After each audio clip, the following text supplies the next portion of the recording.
Okay, let's continue our lesson on lesson 9. This is entitled Graphing and Illustrating a Linear Function and its Domain, Range, Table of Values, Intercepts, and Slope. Okay. When we say linear function, this is a function of the first degree, or ang power niya class is just 1, first degree, and this is in the form f of x equals mx plus b, where m and b are real numbers and m is not equal to 0. Remember, f of x equals mx plus b is just like your slope-intercept form. The graph is a line. First degree equations or functions result to a line with slope m and y-intercept b. Remember this, y equals 3x plus 2. Class, this time, this is just a slope-intercept form of the line, but this time, islanta lang ang y. Y is equal to f of x. There. Y is changed into function of x. Function of x. We will solve for y in terms of x equals 3x plus 2. So, there is no major change. It's just that y is equal to f of x. So, kung mangita ka sang y, ara f of x. That is a function. Okay? Sige, let's try this. Here are the example given functions, and then we'll determine the degree or the power bala or exponent of the variable, and then let's identify whether the given is a function, yes or no. Check ta diin da sila. M or slope, and B is your y-intercept. Syempre, kung nag-yes ka, may slope na kag y-intercept, pero kung nag-no ka, wala na. Okay? Number 1. F of x equals 4x minus 2. What is the degree? Take a look at x. Is there a power sa x? Invisible, it's 1. So, it's degree 1. Is this a linear function? Kay degree 1, yes. I-check mo si yes. There. Check na sa ha. And then, what is the slope? Siyempre, ang upod ni x, the numerical coefficient, because it's already in slope-intercept form, it's positive 4. And the y-intercept is the number constant sa punta, it's negative 2. There. Number 2, f of x equals negative 3x plus 1. What's the degree or the power of x? That's also 1. Okay, wala man da iba, no? And then, is this a linear function? Okay, it's yes. Kay 1 lang mong degree niya. And then, this will go out in the graph as a line. What is the slope?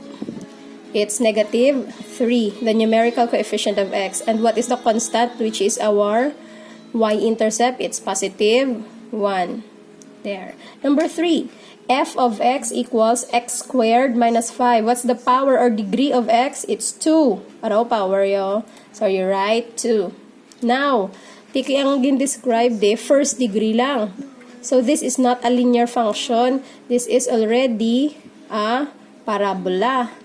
Okay?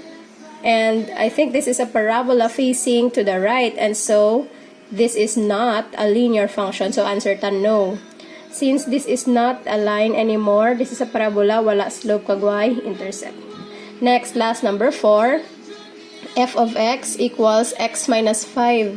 What's the power of x? It's the degree is 1. There. Is this a linear function? Kay 1 ang degree, so yes.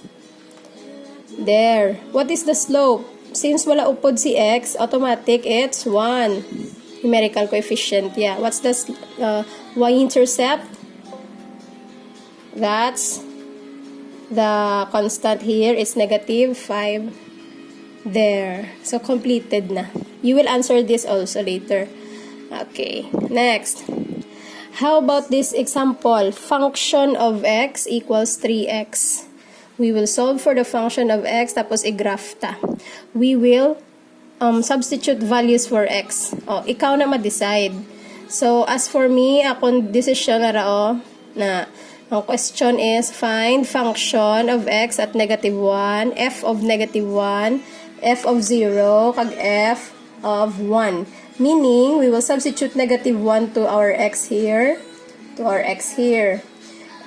Ang 0, substitute da. And then we will solve for the f of x or the y value na siya. And then 1 naman is lang to is lang to. Okay, tatlo kabilog ha. And so, using function of x equals 3x. First, we'll have our table of values. Our x values are there around negative 1, 0, 1. So, negative 1, 0, 1. And then we will solve for f of x or y. So, copy first. At f of negative 1. Okay, copy, given, f of x equals 3x. Let's change our x to negative 1. There, f of negative 1. So good, so good. Copy, and then we'll change our x to negative 1. Copy, f of negative 1 equals 3 times negative 1. Copy, f of negative 1 equals 3 times negative 1 is negative 3.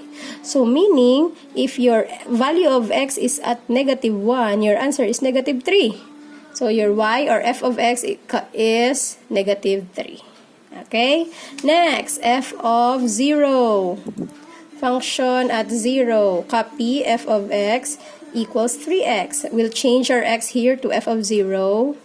There. Then, diri naman is lan. So, copy lang. Okay, x becomes 0. There. F of 0 equals 0. 3 times 0 is 0. So, when our x value is 0, our answer is 0. So, butang tada yun. There, 0, 0. The last function of x equals 1 at ta. F of 1. Copy, f of x equals 3x. Islan to si x. 1. Then, dari naman.